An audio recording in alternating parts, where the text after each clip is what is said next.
yang sama-sama kita hormati dan kita muliakan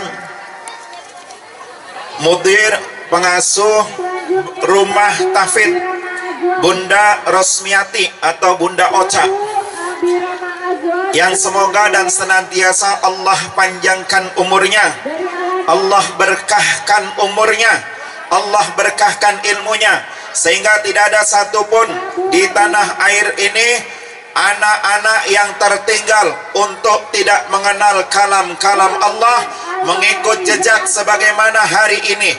Tadi saya lihat adegan-adegannya, ada anak-anak kecil yang mukanya berdarah-darah, menggambarkan habis perang melawan pasukan Israel. Apa yang hebat dari sana, anak-anak sekalian? Yang hebat dari sana, anak-anak kecil, anak remaja, anak dewasa, hingga orang tua tidak mengenal lelah. Untuk apa? Untuk mempertahankan satu prinsip, ish kariman au mut syahidan, hidup dalam kemuliaan, atau kalaupun harus mati, dia mati sebagai seorang syahid. Hubungannya dengan Al-Quran, Al-Quran ini amat sangat luar biasa, menopang kehidupan manusia di dunia dan akan menghantarkan kebahagiaan bukan hanya di dunia sampai di akhirat. Dan anak-anak Palestina hanya punya cita-cita hafal Quran dan mati syahid. Jadi mohon maaf, ini momentum yang luar biasa yang saya hormati dan saya banggakan. Mbak Siska mana? Nggak kelihatan Mbak Siska. Ada nggak nih? Ada nggak Mbak Siska? Caleg kita mana caleg? Ya, Bunda Siska yang biasanya selalu mensupport melalui El Sandanya untuk kegiatan mulia ini. Bapak Ibu wali santri yang hari ini menghantarkan putra putrinya dalam acara Haflatul Imtihan dan khitanan gratis, juga jalan santai keluarga, yang mudah-mudahan anak-anaknya yang dititipkan di rumah tahfidz Al-Fatah, anak-anaknya menjadi anak-anak yang soleh dan solehah, menjadi anak-anak yang ahli Quran, bukan hanya talil Quran tapi hamilul Quran. Baik Bapak Ibu yang dimuliakan Allah Subhanahu wa taala, kita langsung saja barangkali selain bersyukur kepada Allah, salawat salam juga kita sanjungkan kepada baginda Rasulullah Muhammad sallallahu alaihi wasallam, satu sosok manusia yang Allah utuskan ke alam dunia ini untuk menerima Al-Quran sebagai hudan linnas, sebagai hudan lil muttaqin. Mudah-mudahan kita semua yang hari ini bersama anak-anak kita mempelajari Al-Quran, hidup kita senantiasa dalam bimbingan menuju keselamatan fid dunya wal akhirah. Amin ya rabbal alamin. Bapak Ibu yang dimuliakan oleh Allah, begini, ibu-ibu yang hari ini anaknya sudah imtihan, ikut di Baitut Tahfidz, masih ada tugas besar. Tugas besar apa? Kalau hari ini Bapak Ibu sudah menghantarkan anaknya, suruh mempelajari Al-Quran sampai pada etapa tertentu. Karena imtihan itu istilahnya adalah ulangan, ujian. Berarti sudah sampai satu tingkatan tertentu, apakah dibatasi dengan al-mujaza, dengan juz-juz, atau menggunakan istilah-istilah lain di dunia pendidikan. Tetapi terlepas dari itu semua, ibu-ibu yang anaknya dititipkan di Baitut Tahfidz, pengen nggak dapat keselamatan dunia akhirat? Uripe suki bagian, bagian suki uripe bagian, mau rumahnya megah, mau mobilnya bagus, mau duitnya miliaran, mau. Tapi kalau mau, silahkan ingat-ingat, suaminya setelah melihat rumahnya bagus, mobilnya bagus, mulai mikir cari istri yang bagus yang sesuai dengan rumah dan mobilnya. Masih mau? Gak apa-apa, gak apa-apa, yang penting suki, duit akeh, tetap berkah.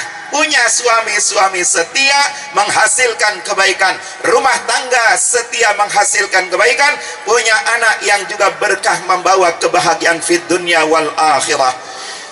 Begini, baginda Rasul yang mulia sallallahu alaihi wasallam, Kanjeng Nabi pernah menyampaikan satu hadis, man qara al-Qur'ana, barang siapa yang membaca Al-Quran.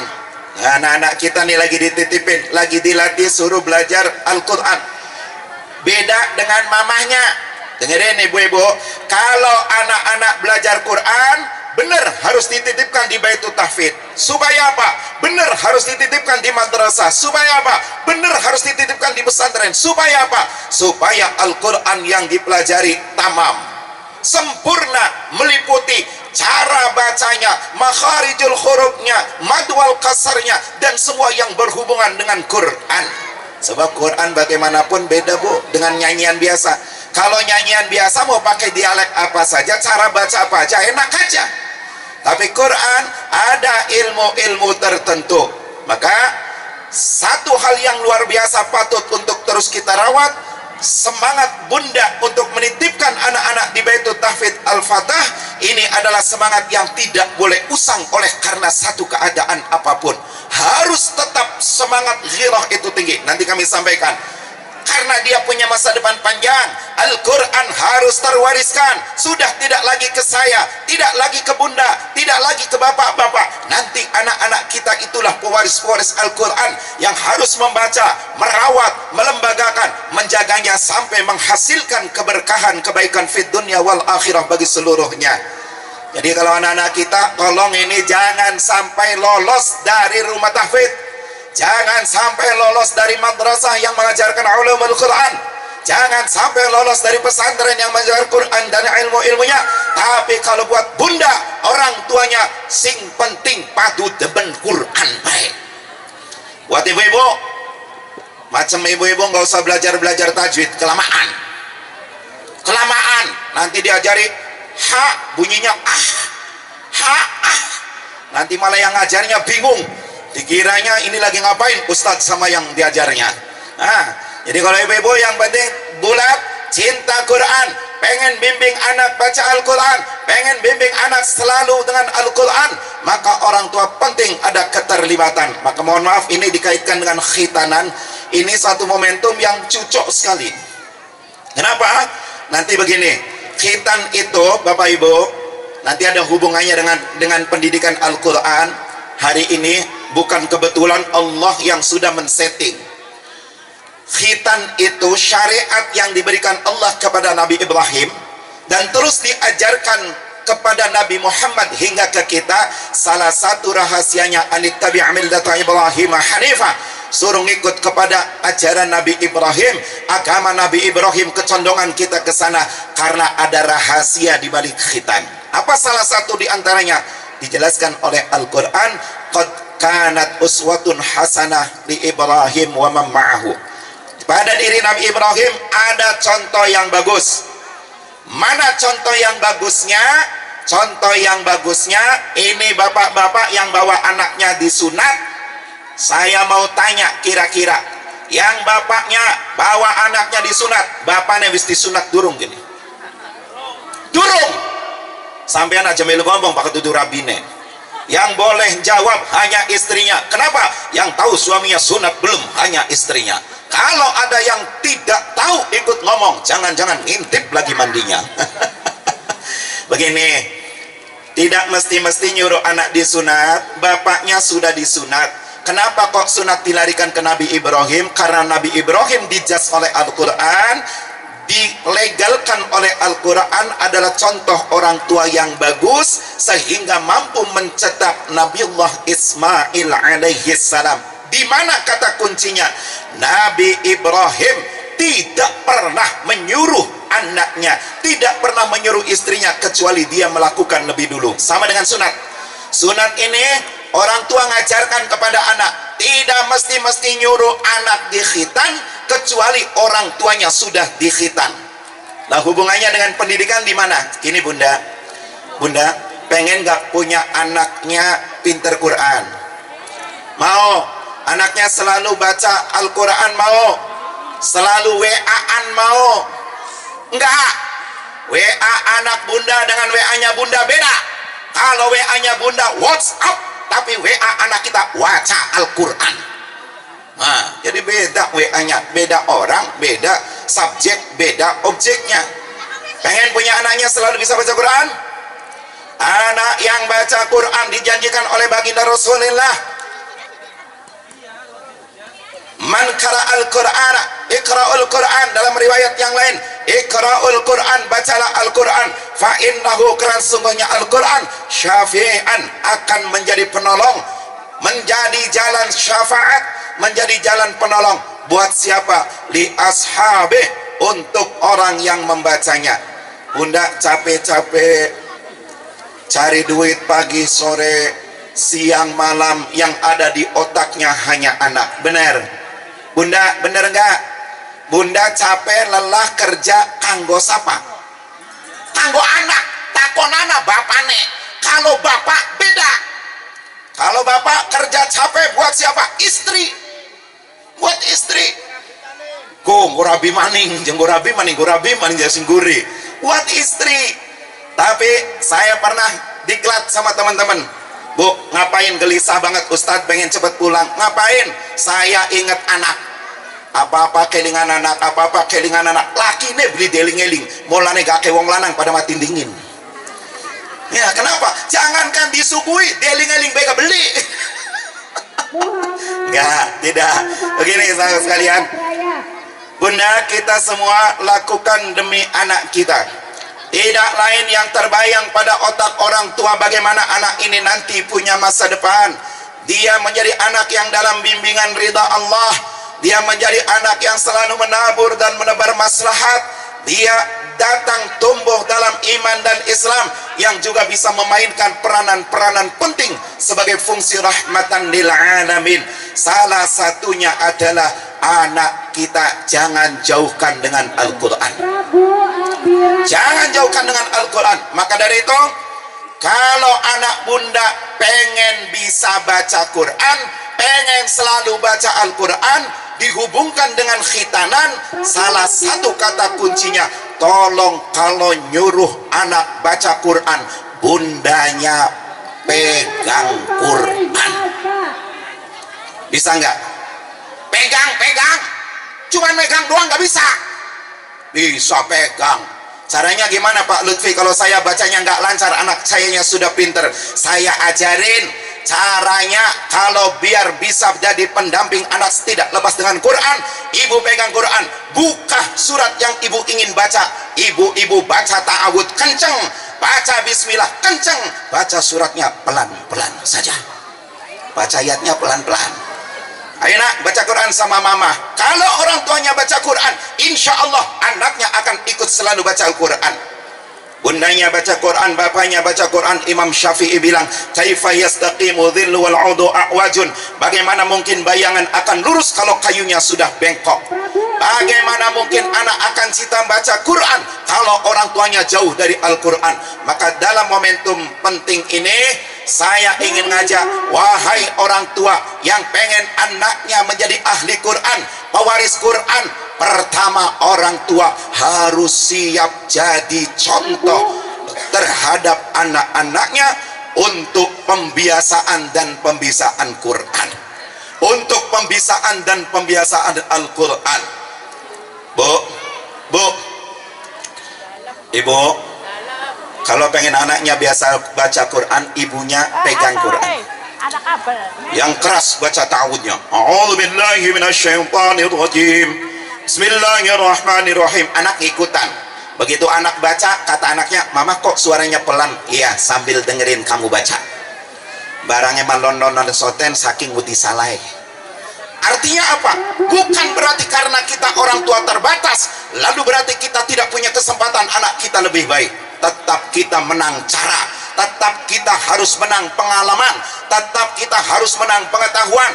Hanya satu kata yang menjadi kesepakatan kita para orang tua, anak kita harus lebih baik dalam segalanya, tidak terkecuali dalam persoalan penguasaan Al-Quran. Jadi baca bareng anak, bu. Kata Imam Syafi'i, jangan berharap anak akan bisa bangun pagi kalau mamahnya bangunnya jam 6. Arep ngomong apa? Mbokek, bakal mbokek tangi jam 6, si raja sembahyang subuh beli sembahyang. Kata anaknya, mama sih, ya kita mau kawanan. Ya nggak bisa. Bunda, kalau pengen punya anak bangun pagi, bundanya bangun pagi. Kalau pengen punya anak bangun pagi, bapaknya suruh bangun pagi. Insya Allah akan lahir anak pintar bangun pagi. Kalau orang tuanya selalu memberi contoh bangun pagi. Ini khitan. Anak mau disunat karena bapaknya sudah disunat. Nah, ini maksudnya contoh langsung yang layak kita untuk ikuti. Kembali. Yuk, bundanya pegang Quran biar anaknya biasa baca Al-Quran. Bu, saya ketemukan satu teori di kitab namanya Tarbiyatul Aulad fil Islam. Ada 5 metodologi pendidikan, dan di antara 5 metodologi pendidikan menurut pakar-pakar ulama muslim, yang paling baik adalah metode uswah hasanah ay qudwah sahihah. Apa itu metode itu Pak Lutfi? Metode kasih contoh langsung. Saya nemu lagi di kitab namanya Atfalul Muslimin Kaifa Rabbatuhum bin Nabiyil Amin. Tidak ada metode terbaik untuk melatih anak menyongsong masa depan di bawah ridha Allah, di bawah naungan panji-panji Rasulullah, kecuali metode yang pertama yang disepakati adalah contoh langsung dari orang tuanya. Kalau pengen anak kalau makan duduk ngikut sunnah Nabi, bundanya kalau makan duduk dulu. Jangan anaknya mangan bari melaku dumbangi, mboke mangannya bari ngancelak. Jangan anak minum makan sambil ngomong dimarahin, tapi bundanya ngingetinya dianya sambil makan. Gak boleh, kasih contoh langsung. Bu, sebentar aja karena ini saya juga dikasih waktu cuma sebentar. Saya ingin kasih tahukan bahwa teori ngajarkan anak apapun yang terbaik adalah teori qudwah shahihah, contoh langsung. Sekarang saya minta ibu-ibu, pengen nggak kena penyakit stroke? Enggak. Yang hadir di sini pengen kena penyakit stroke nggak? Nih ada pengobatan gratis. Biar apa? Biar terindikasikan cepat ketahuan ada penyakit apa ditangani. Mau penyakit stroke nggak? Nggak mau. Kalau nggak mau ikutin saya mintakan sama malaikat Allah bebaskan dari penyakit stroke. Angkat tangannya, ayo angkat tangannya semuanya, dua-duanya. Biar ngelepasin es. Dua-duanya, gerakan tangannya, gerakan. Ayuhal malaikatilah yang berkub yang ada di atas kami, siapapun yang mengangkat tangan hari ini kecuali petugas yang sedang bertugas, jamaah yang hadir, mohon dibebaskan dari aneka macam penyakit, juga termasuk penyakit stroke, dijauhkan selamanya semuanya segalanya. Turun. Kenapa bunda? Saya suruh bunda angkat tangan biar teman bunda tahu bau ketek bunda. Enggak. Saya lagi cerita, Imam Syafi'i pernah ngomong pengen punya ahli Quran, orang tuanya bacalah Al-Quran. Pengen punya ahli sholat, orang tuanya sholatlah. Saya tadi sudah sampaikan, gak usah ribet-ribet orang tua. Kalau orang tua pengen baca Quran, baca saja. Pak Lutfi, saya nggak lancar, tidak masalah. Pak Lutfi, saya tajwidnya belum bisa, baca saja demi cinta Quran. Meskipun gerak-gerok gak masalah bunda, baca aja demi ngasih contoh ke anak. Umpamanya begini, saya punya jamaah tuh, saya paksa suruh baca Quran demi mengajarin anak. Masya Allah bu, repotnya katanya belajar Quran luar biasa. Begitu di majelis saya baru masuk, ada emak-emak panggil saya. Ya maklum biasanya majelis tidak lain anggotanya the power of emak-emak, biasanya emak-emak. Begitu saya masuk, Ustaz ya, kenapa bu? Ustaz sini, jerit-jerit bu, kalau nggak diladenin itu jamaah saya, kalau diladenin bahasa Jermanin delok dogun wabangorun, delok dog. Tapi bagaimanapun adanya itu jamaah saya datangin. Begitu sudah dekat, gimana bunda? Ustaz, saya baca Quran, baguslah kata saya. Nggak taunya cuma ngasih tahu itu. Pas saya mau berangkat lagi, dia bilang lagi, kok dikit sih cetak? Apa maning? Apa lagi? Tat, tukane maca-maca Quran ku angel ya. Ngomong Quran ke Quran. Maca Quran ku jangel ya tad ya. Priben sih? Ki jeta drongokaken angel men ya. Ulaika lahu damir. Udah gitu bu, pakai nanya, Ustadz ternyata Mang Damir masuk Quran ya tad. Kata saya, Mang Damir yang mana bunda?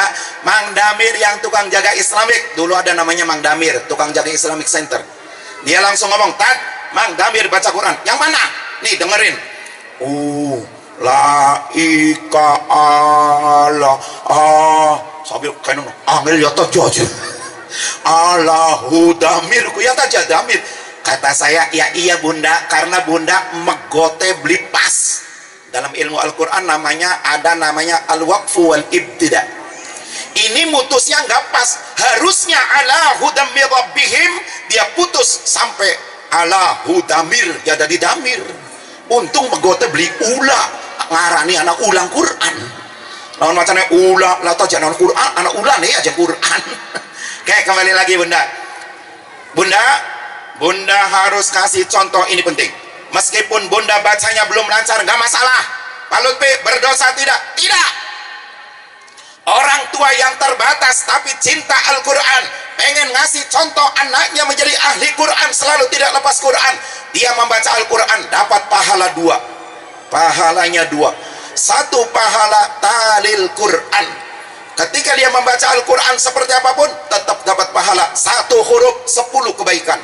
Alif lam mim bukan 1 huruf, alif lam mim 3 huruf, alif lam dan mim. Nanti diurai lagi dalam ilmu arud, alifnya diurai lagi bunda, alif lam ya fa, nanti dikalikan 10 lagi. Terus sebanyak kita membaca, sejauh itulah pahala kita dapatkan. Jadi meskipun ibu tidak lancar, tetap baca. Ustadz, nanti saya ada yang ngolok-ngolok kalau saya baca Quran bacanya nggak lancar. Saya kasih ilmunya, caranya. Kalau ibu nggak bisa tajwid, mau cinta Quran, pengen ngajarin anak selalu sama Quran, rumusnya, kalau bunda yang tidak bisa ilmu tajwid, demi cinta Quran, demi ngajarin anak seneng Quran, caranya baca Qurannya, jangan deket-deket ustadz yang ngerti tajwid.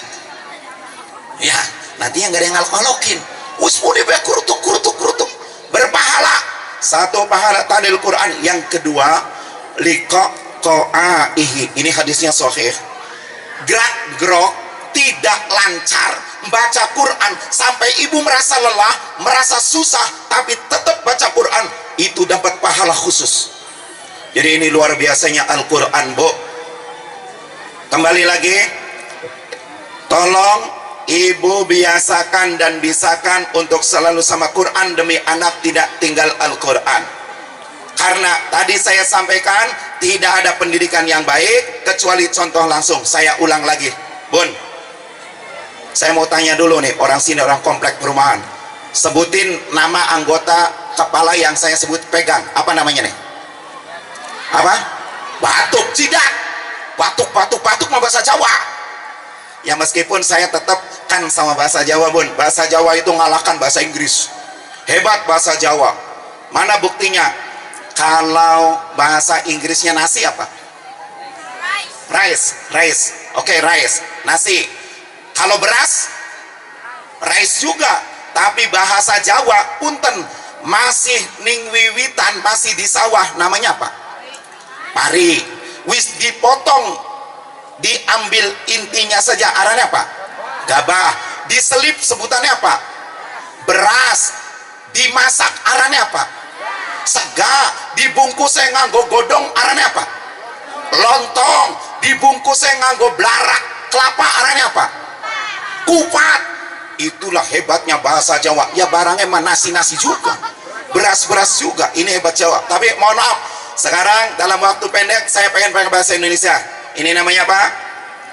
Jidat. Ini pipi. Ini hidung. Ini mulut. Ini dagu. Janggut maning kemah. Dagu. Oke, Bun, ulang lagi. Apa nih? Jidat, pipi, hidung, mulut, dagu. Yuk, sekarang angkat tangan kanannya aja. Tangan kanannya angkat. Yuk, angkat tangan kanannya. Ikuti kata-kata saya. Ayo santri yang nurut, ikuti kata-kata saya. Letakkan tangan kanan kita di dagu. Yuk, di dagu, di dagu, di dagu, di dagu, di dagu, di dagu. Wes, mudun. Sudah, turun. Saya mau tanya, ari dagu ini apa ini? Kenapa ibu naruhnya di sini? Ah, benar. Karena bapaknya naruh di sini. Karena lihat saya naruh di sini. Benar itu alasannya? Bunda, saya ngomong di dagu 6 kali, Bunda tetap saja di sini. Saya bilang di dagu, di dagu, di dagu, di dagu, ongkongku baik. Diantengi di dagu, anda singali mene.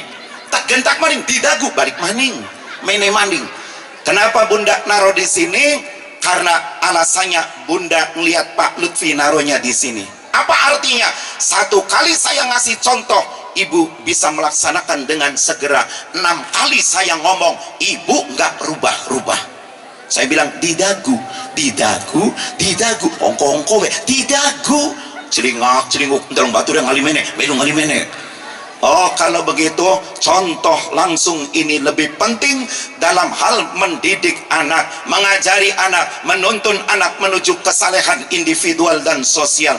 Kepedulian anak kepada Palestina hari ini diajarkan oleh bunda hanya akan lahir dari orang tua yang punya peduli terhadap Palestina. Mohon maaf, anak saya itu 6 tahun bu, sampai hari ke-79 anak saya ngikutin terus. Dia bikin sendiri gambar Israel, dia bikin bendera Israel, dia robek sendiri, dia injak-injak, dia beli bendera sendiri pakai online, sampai banyak dia pasang di pesantren-pesantren saya. Bunda boleh lihat di pesantren kami banyak bendera Palestina berkibar. Sejak pertama perang anak saya beli itu. Malah dia bikin, katanya mau bikin negara. Kenapa dia lahir kok cinta Palestina? Karena bapaknya cinta Palestina. Hari ini bunda ajarkan anak akan kemanusiaan. Derita adik-adik kita di Palestina, bayi-bayi yang kehilangan bundanya, bayi-bayi yang kehilangan ayahandanya, itu hanya akan lahir anak cinta Palestina oleh orang tua yang cinta Palestina. Begitu dengan Al-Quran, baru akan lahir anak cinta Quran kalau datang dari orang tua yang cinta Al-Quran. Maka saya minta tolong bunda mulai hari ini, pertama bunda harus menjadi garda terdepan, contoh terdepan buat pembisaan dan pembiasaan anak kita untuk tidak lepas Al-Quran. Meskipun sudah mengikuti haflah imtihan, tapi tetap Al-Quran jangan ditinggalkan. Siapa yang selalu bersama Al-Quran, terlepas bacanya benar atau tidak, kecilkah anaknya, remajakah wujudnya, orang tuakah bentuknya, dia akan dapat syafaat dari Al-Quran di hari kiamat. Yang kedua bunda, saya nitip, bunda sudah berhasil ngajarkan anak belajar Quran, membaca Al-Quran. Teruskan langkah yang kedua. Langkah saya ini dasarnya ngambil dari kitab At-Tibyan fi Adabi Hamalatil Quran. Syekh Al-Imam An-Nawawi rahimahullah punya karya namanya At-Tibyan. Langkah yang kedua, setelah anak bunda sudah dibisakan dan dibiasakan Al-Quran untuk membaca, nanti ditingkatkan, suruh pelajari isi kandungannya. Bunda belikan terjemah, bundanya juga sambil buka terjemah. Jangan sayang duit untuk Quran. Allah pasti kasih, Allah pasti balas. Tidak di dunia, di akhirat sudah jadi janji baginda Rasulullah. Ajarkan, suruh mempelajari isinya, terjemahnya dibeliin sama bunda. Nak, kita baca yuk yang artinya alif lam mim. Nak, naik yuk ayat 2-nya, tolong dibacain artinya, biar anak ningkat dari membaca lalu mengerti. Yang ketiga, setelah dia mengerti, bundanya sudah paham sedikit, langkah yang ketiga, tolong ajarin anak yang sudah memungkinkan sesuai kemampuan usia mereka untuk belajar mengamalkan Al-Quran. Apa kata baginda Rasulullah? Man qara Al-Quran wa amila bih. Barang siapa yang membaca Al-Quran lalu nanti dia mengamalkan Al-Quran, bu, kalau sudah sampai mengamalkan Quran, nanti oleh Allah albasahullahu, Allah akan memakaikan liwalidayhi, untuk kedua orang tuanya, ibunya, bapaknya, akan dipakaikan oleh Allah. Kapan waktunya? Yaumal kiamah, hari kiamat. Hari kiamat itu bu, hari yang sangat mengerikan. Ibu pernah dengar cerita hari kiamat? Enak tak beli kerumune wong dina kiamatku, anak sing seneng beli. Ada yang senang kiamat datang. Siapa dia yang senang? Cuman satu orang. yang senang kiamat datang hanya satu orang, namanya Nyi Amat. Siapa itu Nyi Amat? Istrinya Ki Amat. Ki Amat datang, Nyi Amat sedang. Tapi yang ini guyonan. Hari kiamat digambarkan oleh Al-Quran, Al-Qari'atu mal-Qari'ah, idza zulzilatil ardu zilzalaha, dan lain sebagainya. Situasi yang tidak mengenakan, bahkan orang berterbangan seperti kapas. Nasib manusia tidak jelas dalam derita atau suka. Tapi nanti ada hari itu, orang yang diistimewakan oleh Allah, anaknya datang, dia membawa mahkota buat ibunya, buat bapaknya, lalu izin Allah dipakaikan mahkota itu di kepala ibu bapaknya, yang cahayanya mengalahkan cahaya matahari yang mampu menembus dinding-dinding rumah kita di siang hari. Artinya apa? Orang ini punya cahaya khusus, orang ini punya cahaya spesial. Cahaya apa? Cahaya yang dihasilkan dari anaknya belajar Quran, membaca Al-Quran, mengamalkan Al-Quran. Maka orang tuanya diistimewakan oleh Allah untuk dapat perlindungan dari Allah Subhanahu wa ta'ala.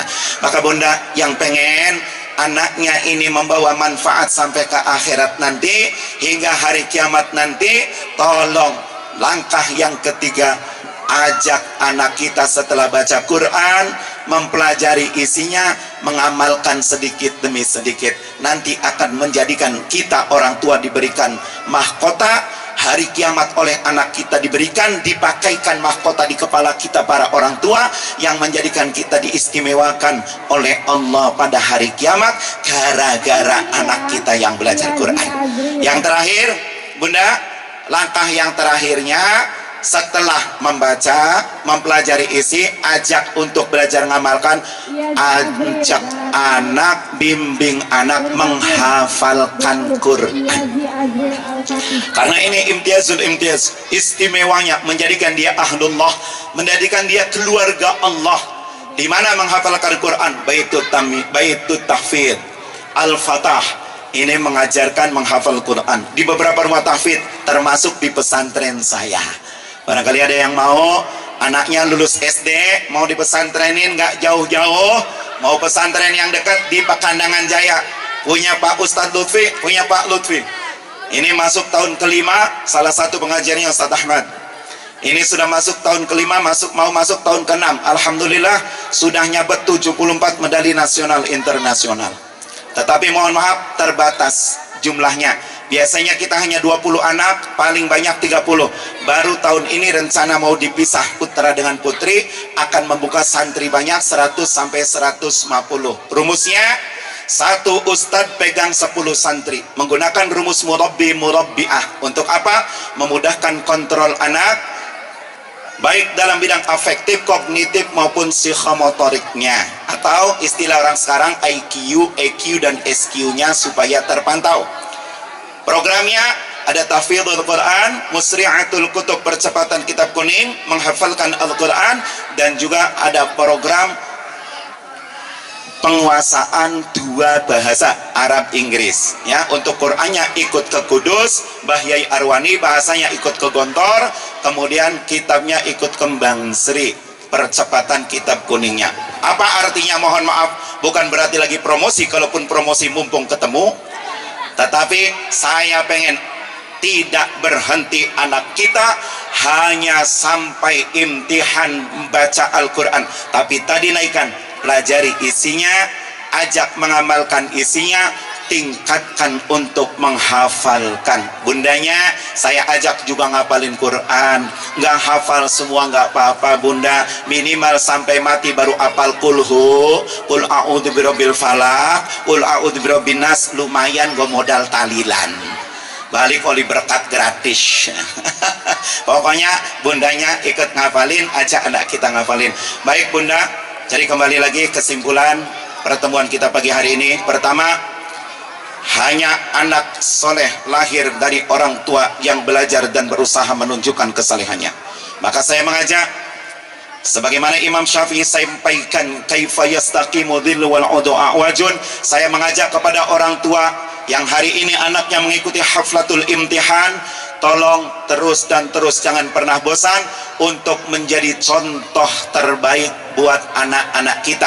Dalam hal hubungan sosial, dalam hal hubungan keagamaan, dalam hal ilmu keagamaan atau apapun, kita harus siap menjadi contoh buat anak-anak kita, dan itulah pendidikan terbaik yang disepakati para ulama. Hubungannya dengan khitanan masal hari ini adalah tidaklah anak dikhitan kecuali orang tuanya sudah dikhitan. Artinya apa? Ini contoh yang bagus yang diberikan oleh Ibrahim dan diwariskan kepada Nabi Muhammad sampai ke kita, bahwa kalau mau nyuruh anak baik, orang tuanya harus baik dulu. Kalau mau nyuruh anak baca Quran, orang tuanya harus baca Quran dulu. Yang kedua, kesimpulan kajian kita pagi hari ini, Bapak Ibu yang dimuliakan oleh Allah, tolong jangan berhenti memberikan pendidikan tentang Al-Quran, karena luas dan luar biasanya fadilah, fawaid, keutamaan dari Al-Quran, terus dan terus, jangan pernah lelah. Lalu tingkatannya mana? Satu, membaca, sudah dan sedang kita ajarkan. Yang kedua, naik untuk memahami isinya. Yang ketiga, ajak belajar mengamalkannya. Yang keempat, sampai bisa menghafalkannya. Itulah akan menghantarkan kita, anak dan orang tua, disebut ahli-ahli Allah, keluarga-keluarga Allah. Maka yang akan menjaga, yang akan melindungi, yang akan memberikan, menjamin semuanya adalah Allah. Kalau kita jadi keluarga Allah, dan hanya dengan Quran kita akan menjadi ahlullah. Yang ketiga, kesimpulan yang ketiga, Bapak Ibu yang dimuliakan Allah Subhanahu wa taala, saya nitip pesan terus. Sebagaimana hari ini dibarengkan dengan kegiatan ini, anak kita dikenalkan tentang Palestina, akan nasib saudara-saudara kita seiman, seagama, sesama manusia di Palestina sana, yang sedang digempur Gaza oleh saudara-saudara kita la'anahullah dari Zionis Israel. Ajarkan anak kita untuk punya rasa kepedulian, peduli terhadap sesama manusia, peduli terhadap seagama. Terus ajarkan kepada anak-anak kita akan nilai-nilai kemanusiaan, karena disitulah manusia baru kelihatan kehormatannya, disitulah manusia baru nampak kehormatannya, kalau manusia bisa memainkan peranannya sebagai manusia. Yang terakhir, Bapak Ibu yang dimuliakan oleh Allah, teruskan anak kita, bimbing anak kita, selamatkan anak kita, titipkan ke lembaga-lembaga yang mengajarkan di dalamnya adalah ada ajaran-ajaran Al-Quran untuk mencapai kemuliaan.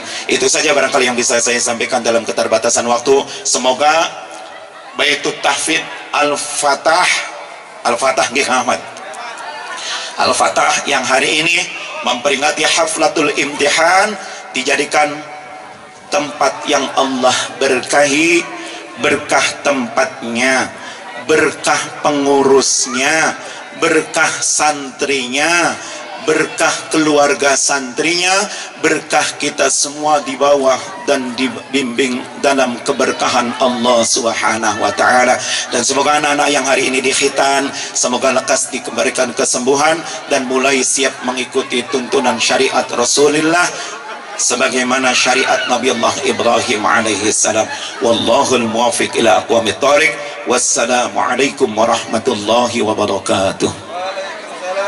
Waalaikumsalam warahmatullahi wabarakatuh. Terima kasih Bapak Kiai Haji Amani Lutfi SAG MPD sudah memberikan tausiah, semoga bermanfaat buat kita semuanya. Amin amin ya rabbal alamin. Bapak Ibu